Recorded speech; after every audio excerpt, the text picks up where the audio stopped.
Hello और hello hello hello hello hello ये mic के सेट कर हेलो डबल दीजिए हेलो लेवल बढ़ाइए, आगे का दोनों मॉनिटर का भी लेवल बढ़ाइए। हेलो पूरा बोलिए, आगे तो सुना दे नहीं। हेलो मुख्य साउंड दोनों मॉनिटर का साउंड बढ़ाइए। शिवम साउंड सबसे नंबर 1 साउंड हेलो और बोलिए पूरा हेलो अभी भूगोल का लेवल बढ़ाइए ना, इसमें साउंड नहीं, इसमें हेलो और बढ़ाइए। हेलो दोनों या फिर सेल्फी कहाँ बा? सब लोग ठीक बा? और जितना भी लोग है जो उपस्थित बाटे, हम शिल्पीदार ये मंच के माध्यम से जितना भी गार्जियन सब बैठे बने, बड़ भैया लोग बा, छोट भाई लोग बाटे, तमाम भोजपुरी के कलाकार हमारे बवाली भैया, आलम भैया, विजय चौहान जी, निशान सिंह जी और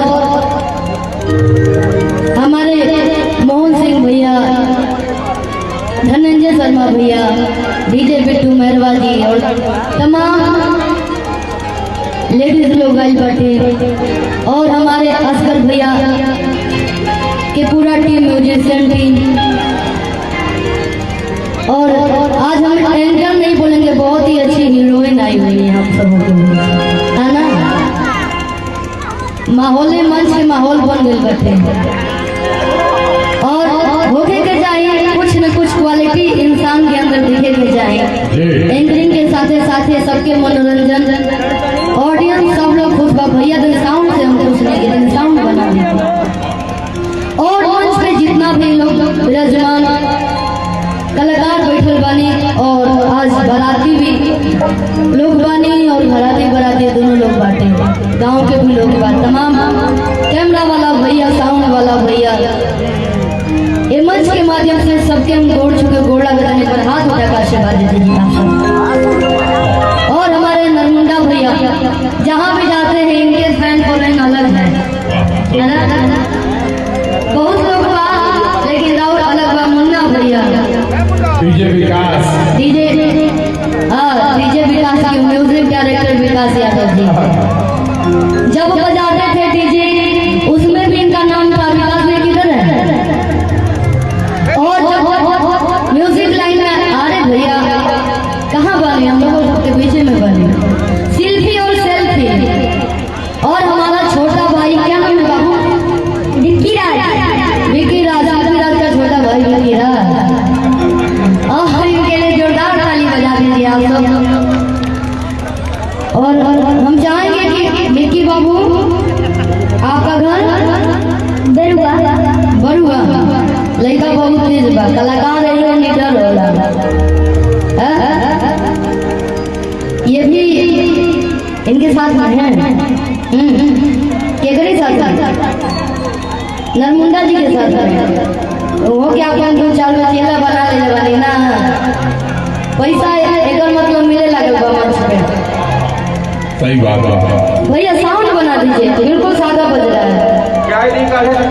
हेलो और मुखिया जी और शुभ विवाह के विवाह समारोह में होने के तमाम कलाकार आए बने, क्यों पटना से चल के, क्यों दिल्ली से चल के, क्यों मुंबई से चल के, क्यों बनारस से चल के, कुछ लोग गुजरातों से आई बा, गुजरात राजकोट से भैया उमेश सब लोग आए। हम सबके वेलकम करता नहीं। अगर हमारा गावत घरे बोलत घरे कोनो गलती हो जाए कोनो प्रकार का, हम क्षमा प्रार्थी बानी। आप लोग दिल में मत करना, हम गाना का बाबा तेरे बाबू से खड़ा था ना।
मैनेज करके चलिएगा।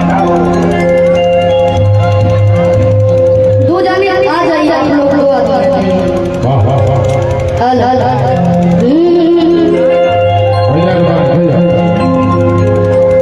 लड़कियां कहो कि घूमता करते चलेना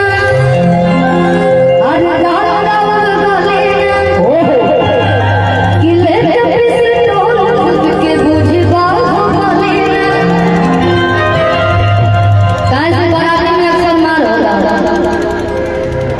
और एने की लोग बड़ा बंदूक लेके धमकावे लड़े लेके कह दिया कि गुंडा करते चले अरे कि ले से खुद के बुझबा लेकिन ये जगह लइको रंगा करो और छपरा जिला है बाबू, छपरा जिला कि हम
लेकिन कहे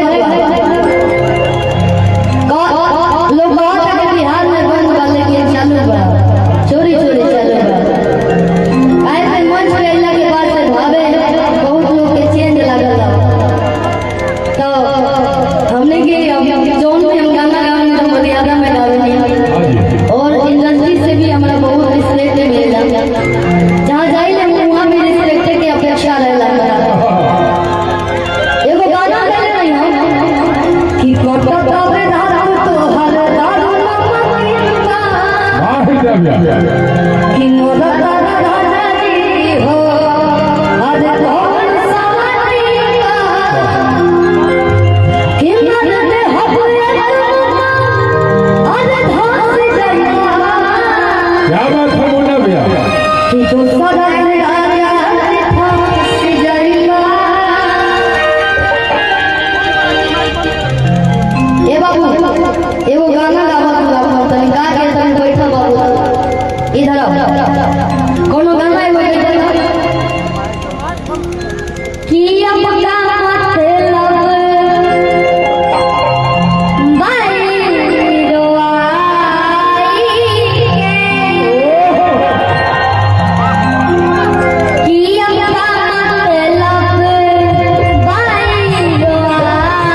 51,000 बहुत कम बोल दिया। ना ना अभी पटना में क्या इतने कम ट्रेन भी नहीं होगा मेरा।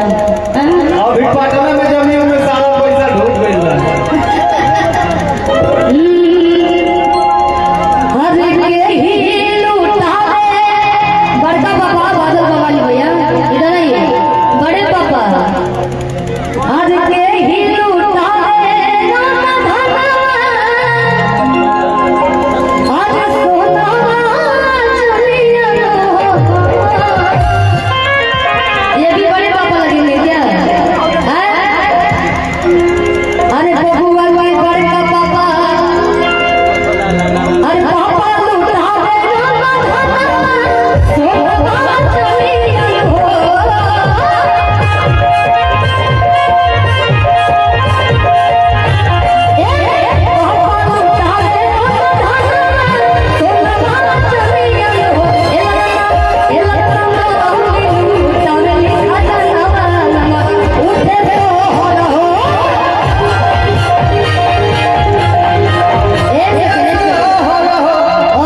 कुछ लोग छोट भाइयों का है ना, हाँ भैया भैया बोल भाई है ना, ये सब लोग आप लोग छोट भाई ना छोटे पापा आप लोग हो गए। आजकल के लड़का बोलते हैं सब बड़े पापा और छोटे पापा। अब चाचा है ना, अच्छा छोटका पापा है, सब लोग छोटका पापा। आज ये गलती करे वो कुछ देते नहीं। ना ना कंजूस पापा हैं, निकालो बेटा को। इसलिए बड़े पापा लोग और छोटे चाचा लोग तो तैयार हैं। और भोजपुरी के बड़े भी आज के डेट में यहाँ के जितना गाना हिट होता है चौहान जी की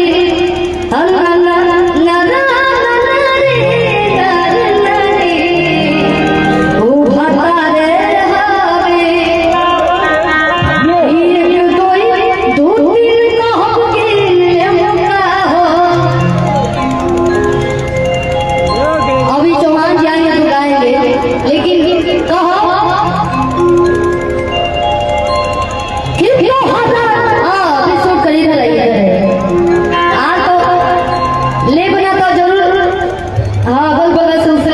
कोशिश करो है ना, नहीं तो एक फोन मेरे को गिफ्ट कर दीजिए। कितनो तो निकोला कि छोने छोने बदले मेरा लोग बात की कैसे कंजूस होती पहले बने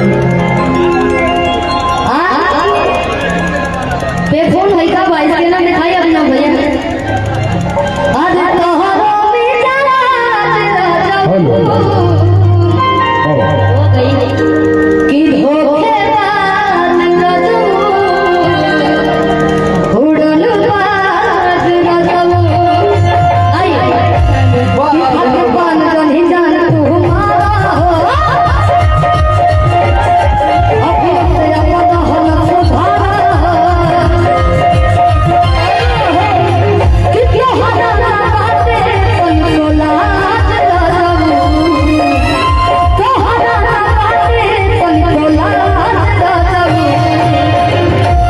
नरमुंडा भैया के डांस के देख लेबा के देखो झाड़ बन हाथ उठाई सब तो कितनो हला बाते जेना यहाँ का टकरा बन वही का टीको बा उतने बढ़िया कितनो हला बाते तो निकोला छोने छोने बदले छोने छोने बदले तो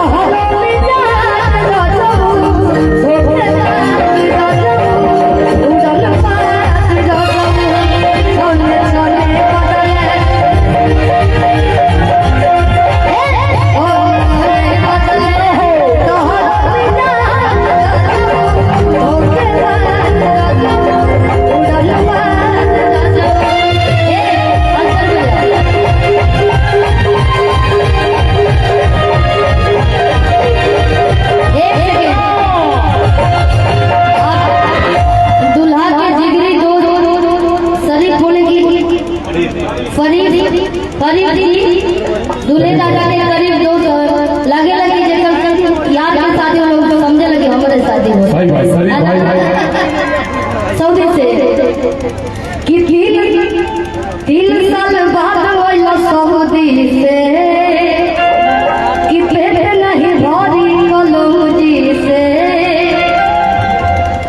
भाई राजा राजा भाई दिल थाने न खोइली तका खोइली याद याद याद याद कि ससुराली में आके हे राजा या हो ससुराली में आके या आओ थानाली न खोइली तका खोइली लेकिन कहो कि घर भर के हर पूरा जीवन कि हमारे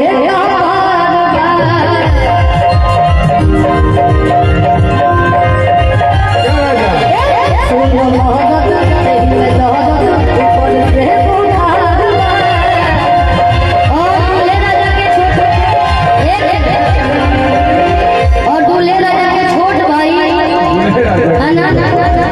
देवर दिलदार चाहते हैं देवर दिलदार चाहते हैं होली में भरा चाहते हैं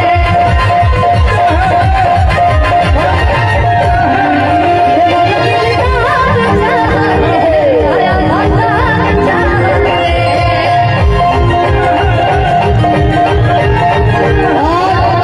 बहुत पुरस्कार भगवान की जो भी बोल रहा है दुल्हन के वो जोड़ी बोल रहा है दुल्हन के समधी समधी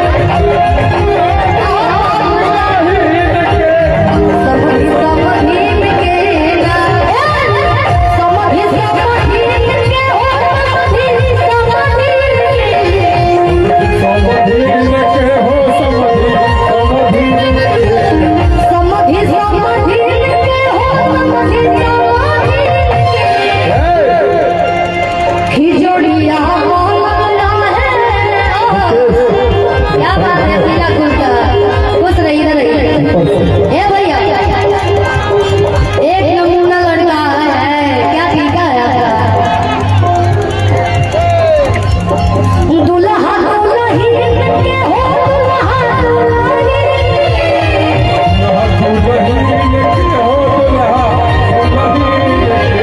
दुल्हा दुल्हन के हो कि जोड़ी बोल रहा है दुल्हन के समधी समधी जोड़ी बोल रहा है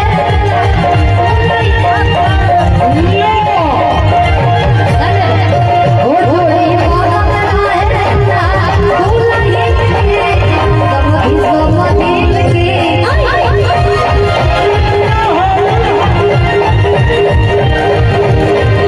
छोटा छोटा स्कूल में पढ़े हैं ना पढ़े लिखे हैं ना आज क्रिएटर है वो तो हम जाना दिन लोग क्रिएटर है पढ़ले बनी ना कोनो सवाल ना पूछो है ना कलाकार सच में बताए कलाकार जिसको कलाकार बनना होता है वो पढ़ाई पर ध्यान नहीं देता है हम दोनों ढेर नहीं पढ़े इंटर पास के लिए बने ढेर नहीं पढ़े कि छोड़ दी अरे काजल पढ़ाई कि हो अरे बहु आइए आइए इधर आइए आइए आइए अरे वो सोचले वीडियो बनवा लेती है एक का जरूरत कि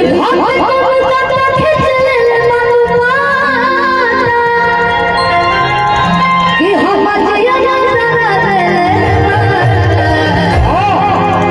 कि तो हवा किया के हर गजरा कि झगड़ा दिले कि मां कोई पढ़ाई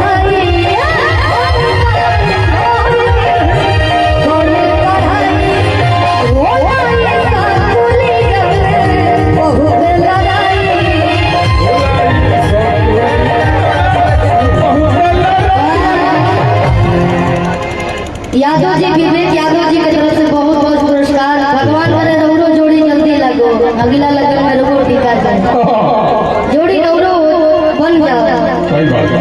कि धोखे कोनो कांटा खींच ले मधुपाता ओहो कि हम दिया तारा देले या सिपाही ओरा अखिया के ओरा अखिया के ओरा अखिया के काटा लाया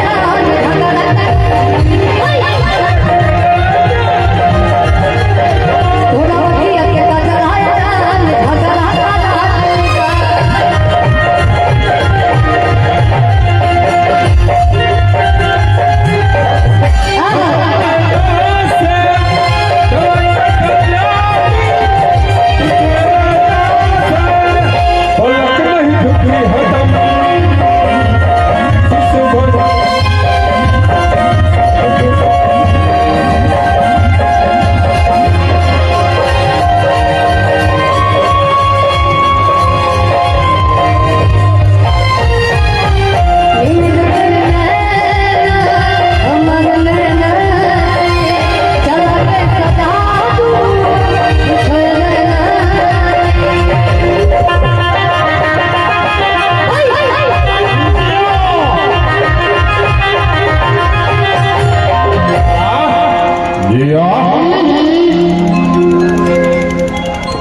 लेकिन कहे के बाद पीछे थोड़ा सा पीछे थोड़ा सा पीछे चल जाए भाई थोड़ा सा पीछे और थोड़ा पीछे लोग कलाकार लोग जरूर और यहाँ कुल पंचायत से हमारे साथी मित्र हैं सभी का स्वागत है। तो पीछे थोड़ा सा पीछे